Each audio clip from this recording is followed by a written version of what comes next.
What's going on, everybody? Welcome back to another episode of the All Things Footy podcast. A lot of football being played this week in the absence of the Champions League due to the Titan season because of the World Cup. So the majority of the big leagues had important games today. Premier League had a couple nice games, and the main one I'm going to talk about today is the Manchester United versus Tottenham fixture, a fixture that ended 2-0 to Manchester United, in a game that really should have been 4-0 to Manchester United. I'll talk about why in a second, but I want to start on Tottenham Hotspur because this is a team coming in who are around, I think, 6 points clear of United. I think United were on 16 and Tottenham were on 23, something like that. Like, there were 7 or 6 points clear. Yeah, I understand that you're playing away at Old Trafford, late at night in the UK, and I know Conte loves to set up defensively, right?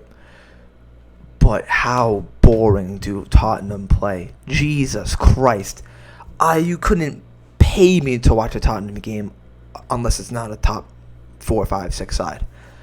It's mind-boggling to me how they only have really 3 main attacking players on the pitch, being Kane, Son, and Perisic. Bentancur's up there, right? But their starting lineup, they started with the likes of Matt Doherty, who's not that attacking as a right wing back, Bissouma, who's more of a defensive center mid, same with Højbjerg.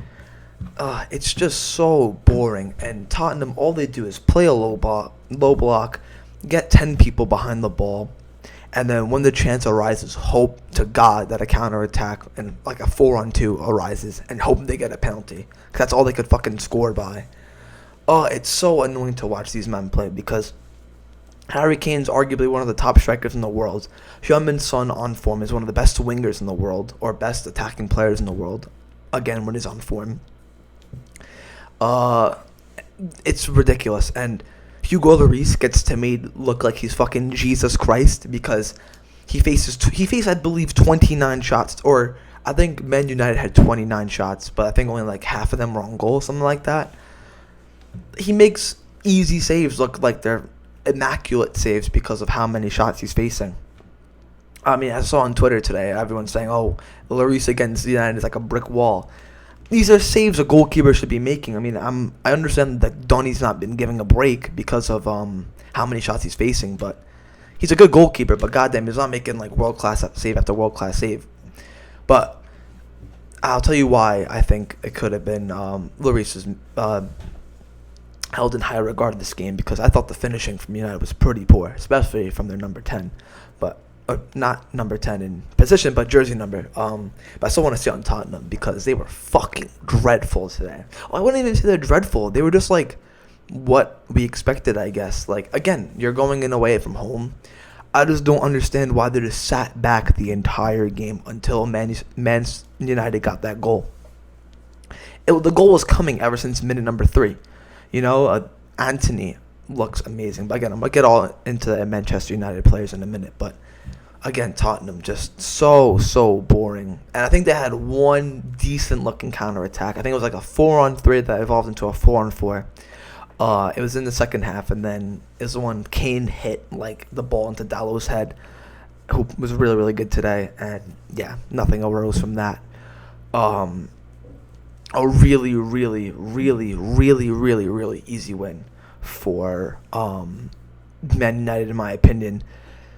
And there are some questions to be asked, in my opinion, because, like, Tottenham keep doing this. Like, even against Arsenal, they came into the game so defensive. In a North London derby, like, why are you going in away already, theoretically down 1-0? Because you're, you're losing the game from the kickoff because of how defensive you're playing. Like, what do you think is going to happen against Manchester United, who keep pressing you and attack throughout the game? And you're just not going to get anywhere. It's all well fine and good and having a low block until it's minute 51, you're down 1-0, and then you're expected to, push out of your shell. And then you have rapid players like Marcus Rashford, who's rapid but can't fucking finish. The game should have easily been 4-0 today, and I'm so disappointed with the lack of, even with the lack of quality that, the amount of quality Tottenham have. They just don't show it. And it's not the player's fault. It's how Conte sets up. I mean, it's working, I guess. They're top 4 in the league, but every game they play is 1-0 win because of penalty. 1-0 win, penalty. Even the game they scored against Arsenal, penalty. Header from Kane, header from Kane, header from Kane. It's just, if Harry Kane was in that side, they'd be a bottom table side, in my opinion. But enough about Tottenham, that fucking boring ass team. Manchester United today dominated Tottenham Hotspur. I'll name you 3 players who I thought were outstanding today. I can name you 10, but 3 really stood out for me. Diogo Dalot was really, really good today. I thought his defending was really, really good against Son at times. His passing, he looked into Bruno and Fred every time.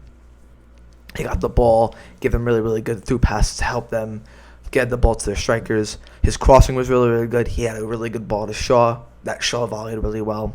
So yeah, I thought Diogo Dalot was on form today. Bruno was in control of that midfield today. Very, very attacking.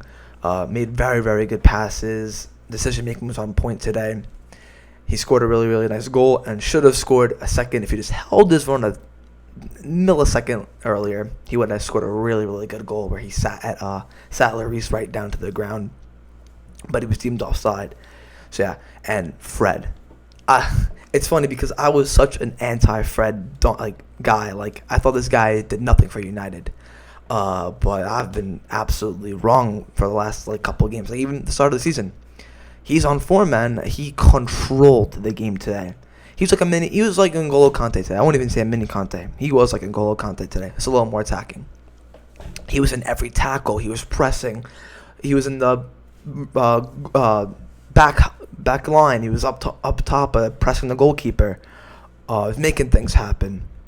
He scored a very jammy goal, but a goal he did deserve due to all the hard work he put in. He linked up the play so well with the likes of Dalot, Bruno, and his strikers. Him and Shaw connected a lot. Fred controlled the game. Another player who played really, really well, in my opinion, Antony. Every time this guy gets the ball, something good happens. I swear, his dribbling. I think it was late in the first half. It was he was by the halfway line. 2 people were pressing him, just tight control. Dropped one of them and got away from both of them. He's so quick and agile, and that's a really, really good shot too. His shot cannoned off the post, a curling shot that stunned Lloris. It was a really, really good effort from Antony, and he played a really, really good game today. His link-up play, it's good because what I was expecting, because he was the main man for Ajax in the Eredivisie, right? So he would get the ball, do a couple of skills, kind of take the Micken away. But now in the Premier League, he knows I can't do this. So he's super direct. When he has to pass, he makes a pass. He doesn't think he's a hero all the time, But when he fancies himself in a 1v1, he gets the job done, beats his man almost every time. So Antony's been a revelation for Man United, in my opinion. And he's always open on the right-hand side and is always a really, really good outlet. His dribbling's insane. His passing is really, really good. And he could shoot from far as well. So he's been a really, really good player for United. And yeah, Ten Hag in general, man, he's just getting it right. This is a game Man United dominated. And one more player to talk about. Marcus Rashford. Where do I start with this guy? Gets in great positions, no doubt about it. He's rapid, but the guy cannot finish to save his life at the moment. The first one he had, Fred played a brilliant ball in behind. Rashford is around, I'd say, 13, 14 yards out, 10 yards out around. He has so much time. He could have easily taken a touch and set himself and finish. But he just took the shot first time, which is good. Because he took the shot first time, he should have still done better. He shot it right at Lloris. It was on the right hand side of the box. He was trying to shoot a cross goal, and just did not go across goal one bit. He is so out of form. If that's Martial, it's a goal. If it's Ronaldo, it's a goal. I don't know, man. It was such a bad take. It was a great take, but such a bad finish. just put it so central to Lloris. It was embarrassing, honestly. And the commentator Lee Dixon said it like you're a striker for Manchester United. You have to be taking those chances, because what if it's 0-0? And it was 0-0 at the time, and you draw the game. They draw the game because of your inability to finish. That wasn't even the only instance this happened. Later in the second half, ball came to him. He's around like 6 yards out, 7 yards out. All he has to do is just place it to the right-hand side of the goal. It's going in. Lloris has no chance. Again, right at Lloris. It was a little bit to his right, to give him credit, but it could have been so much further in the corner, and it just wasn't. So yeah, Rashford's really struggling for his finishing, but he does everything else. Not everything else. He does the things a striker needs to do so well. Gets in really good positions, makes really good runs. He's decent with the ball at his feet. I wouldn't say he's what he used to be. I mean, he could still read teams from like still really young, but he used to be a really, really good dribbler and very skillful. But his finishing isn't it, man. It lets him down almost every time. He should have had 2 goals today. That one that Fred played, and in the second half where he could have finessed it more in the corner and just didn't. So in my opinion, Man United should have won 4-0, 5-0 even. If Antony shot that the post went in, but a very, very comfortable display from United, and it has me thinking, like, what could they do for the rest of the season? They got battered in the Manchester derby, but they scored 2 late goals to make it 6-3. Martial scored those goals. If he's healthy, maybe this game's like 5-0 instead of 2. Now that Chelsea are also playing well, even though they just drew today to fucking Brentford 0-0, United can make a little top 4 run.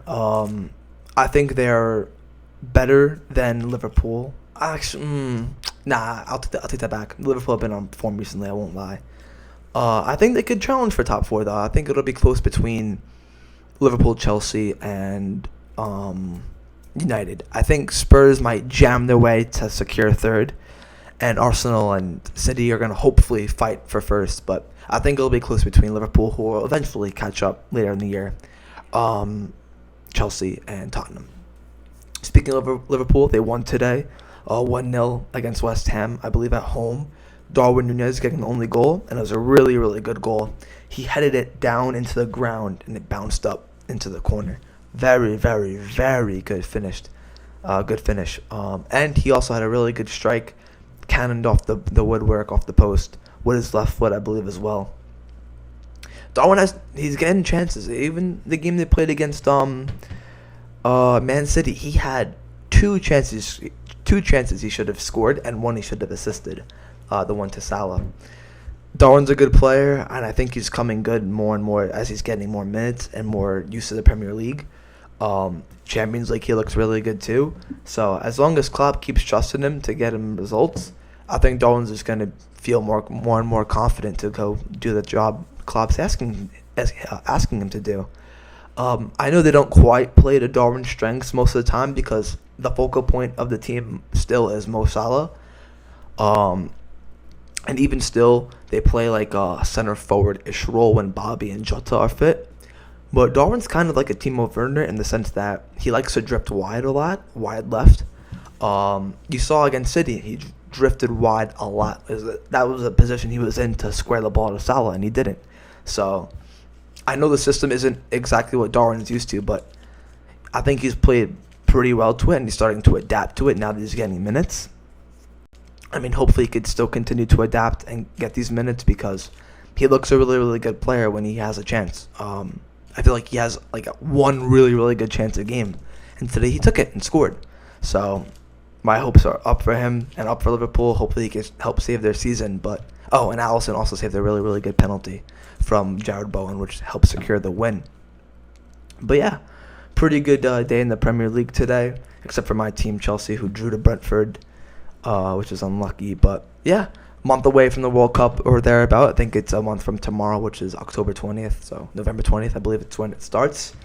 I'll probably do a video upcoming where I thoroughly predict who's going to win, like all the groups and everything. And yeah, man, very exciting times in the world of football, especially with the World Cup coming up again. And yeah, hopefully you're excited as I am.